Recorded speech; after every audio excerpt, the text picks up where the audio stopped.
कालच्या भागात आपण बघितलं की कामिनी आजीने न्यू रूल काढलेला असतो की 70% अटेंडन्स नाही भरली तर कोणालाही परीक्षेला बसता येणार नाही.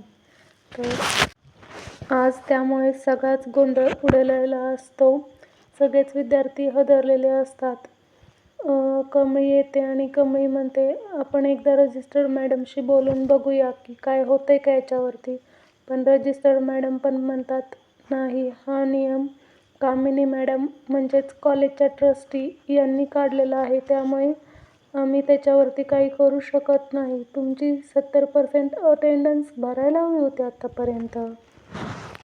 मग कमळी म्हणते, ही अनिका आहे ना, तिची पण 70% अटेंडन्स भरलीच नसेल की. मग अनिका म्हणते, हां, पण रूल सगळ्यांसाठी सेमच आहे. ऑफकोर्स तो रूल्स माझ्यासाठी पण लागू होईल. आता पुढे काय होईल काय माहिती. कमळीला एक्झामला बसता येईल का नाही. नयनतारा ऋषीला ऑफिसमध्ये बिझी ठेवण्याचा प्रयत्न करत असते. ऋषी टाईम झालाय म्हणून ऑफिसमधून निघायला लागतो. तेवढ्यात नयनताराचा कॉल येतो आणि नयनतारा म्हणते, ऋषी, आपले एक नवीन खूप जुने क्लायंट आहेत, ते येणार आहेत. मला घरून येताना थोडासा उशीर होतोय, तर तू तेवढं त्यांना अटेंड कर, तर मग मी येते तोपर्यंत. कमळी कॉलेजमध्ये विचार करत असते की हा 70% अटेंडन्सचा रूल मागे घ्यायचा असेल तर त्यासाठी काहीतरी करावे लागेल. तेवढ्यात तिथं अनिका येते आणि अनिका म्हणते की, listen to me, I have a solution. माझ्याकडे एक सोल्युशन आहे ज्यामुळे ट्रस्टी त्यांचा निर्णय मागे घेऊ शकतात.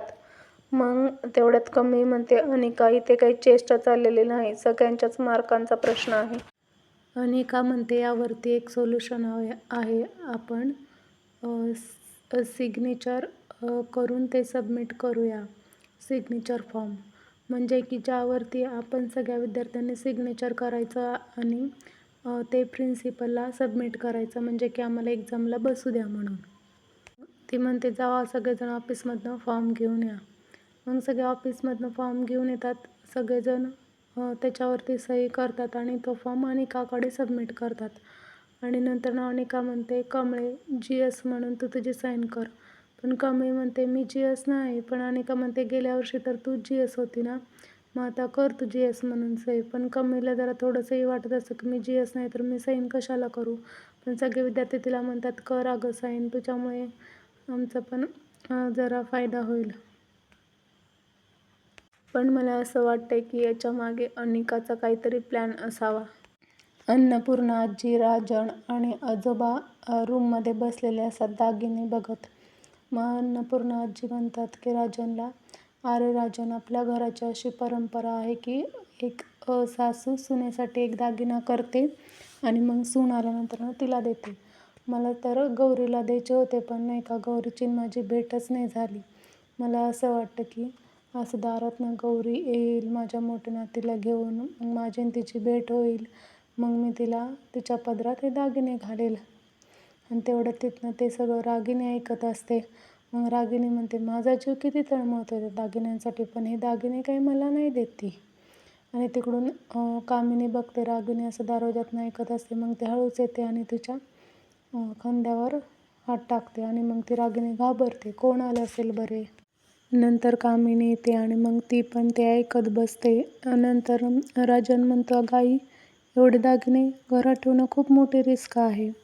मग अन्नपूर्णा आजी म्हणते, हो अरे राजन, म्हणून तर मी बँकेत छोटा लॉकर बंद करून मोठा लॉकर घेतला आहे. मग त्यात हे सगळे दागिने ठेवायला तुझ्याकडे द्यायचे आहेत. तू जाऊन तेवढे ते बँकेत ठेव. आणि तेवढ्यात तिकडून फुलदाणी पडल्याचा आवाज येतो. आणि मग आजी म्हणते, कोण आहे रे तिकडे. कामिनी आणि रागिनी असतात तिकडे. त्या राजन म्हणतो, थांब मी बघून येतो. मग राजन बघायला जातो. मग तेवढ्यात त्या जाऊन दुसरीकडे लपतात. मग नंतर राजन दागिने घेऊन जायला लागतो. आणि मग कामिनी म्हणते, रागिनी म्हणते, एवढे सगळे दागिने आहेत, मला न विचारता राजन घेऊन चाललाय आणि त्यातला एवढे सगळे दागिने असून मला एक पण दागिना देत नाहीत. मग काय उपयोग आहे त्या दागिन्यांचा. मग रागिनी म्हणते, अगं आई काहीतरी कर ना तू. मग कामिनी म्हणते, मला ना माझ्या माणसांना कामाला लावायला लागेल. बघावं लागेल काहीतरी. काय ठेवलंय त्या मोठ्या लॉकरमध्ये अजून. नंतर ना ऋषीची मीटिंग चाललेली असते. ती मीटिंग संपते. तेवढ्यात तो मीटिंगवाला माणूस म्हणतो की तुमच्यासोबत काम करायला छान वाटेल. नंतर ना साहेबा येतो आणि ते म्हणतात, चला लवकर, तुम्हाला जायचं आहे ना कबड्डी एन्जॉय करायला. मग ऋषी म्हणतो, कबड्डी एन्जॉय करायला काय रे, मला कमळीला घ्यायला जायचं आहे. तेवढ्यात नयनतारा येते. मग ऋषी डोक्यालाच हात लावून घेतो, त्याला जायचं असते ना. मग साहेबा म्हणतो, मग नयनतारा मॅडम तुम्ही आता इथे. मग ती म्हणते, तुला माहिती आहे ना आपली एक ऑनलाईन कॉन्फरन्स आहे. मग साहेबा म्हणतो, मला वाटलं तुम्ही घरातनंच जॉईन करणार होता. नयनतारा म्हणते, आजकाल साहेबा तुझं काही कामावर लक्ष नाही, म्हणून आले मी ऑफिसला. आता ऋषीच्या जवळच ठेव, ऋषी पण ती जॉईन करणार आहे. आम्ही दोघं एकाच ह्याच्यावरून जॉईन करतो. तिकडं कमळी कॉलेजच्या बाहेर ऋषीची वाट बघत थांबलेली असते. कमळी मनातल्या मनात म्हणते, ऋषी सर तर 5लाच येतो म्हणलं होतं, अजून कसं आला नाही तर. मग कमळी म्हणते की ऋषी सर मला इथं थांब म्हणलं आणि आलंच नाहीत.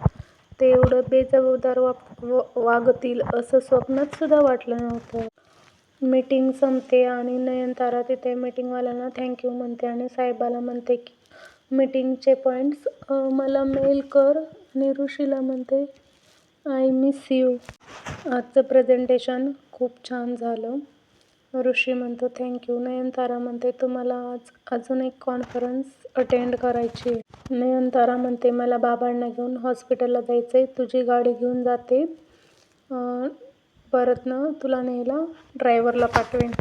साहेबा म्हणतो, मी त्याला बाईकवरून सोडेल, काही प्रॉब्लेम नाही मॅडम. ती म्हणते, ओके थँक्यू. ऋषी म्हणतो, नेक्स्ट कोणता कॉल आहे तो चालू कर. खूप जोरात पाऊस येत असतो आणि कमळी तिथेच ऋषीची वाट बघत थांबलेली असते. आणि ऋषी म्हणतो की मीटिंग अटेंड करून खूप दमलो रे बाबा. साहेबा पण म्हणतो, माझासुद्धा मेंदू काम करत नाही, बास झाला आजचा दिवस. ऋषी म्हणतो, आपल्यासाठी एक मस्त ब्लॅक कॉफी सांग ना. तर साहेबा म्हणतो, मालक घड्याळात बघा, 9 वाजले, ही काही कॉफी प्यायची वेळ नाही. ऋषी म्हणतो, अरे यार, हे कसं विसरू शकतो, कमळीला घ्यायला जायचं होतं ना, ती थांबली आहे माझ्यासाठी. साहेबा म्हणतो, ठीक आहे, मला असं तो काही मुद्दाम केलेला नाही. इतका वेळ वाट बघून कमळी परतनं निघून गेली असेल. ऋषी म्हणतो, तू काय वेडा आहेस, मी ओळखतं तिला, ती अजूनही तिथे थांबली असेल. साहेबा म्हणतो, जर का ऋषी तिथेच असेल ना तर तू संपलायस बरं का, संपलायस आता. ऋषी म्हणतो, तू घाबरवू नकोस मला, गाडीची चावी दे. साहेबा देतो चावी आणि म्हणतो, सावकाश जा. ऋषी म्हणतो, ही आई पण ना माझी गाडी कशाला घेऊन जाते काय माहिती. आणि कमळी इकडे ऋषीची वाट बघत पावसातून भिजत थांबलेली असते.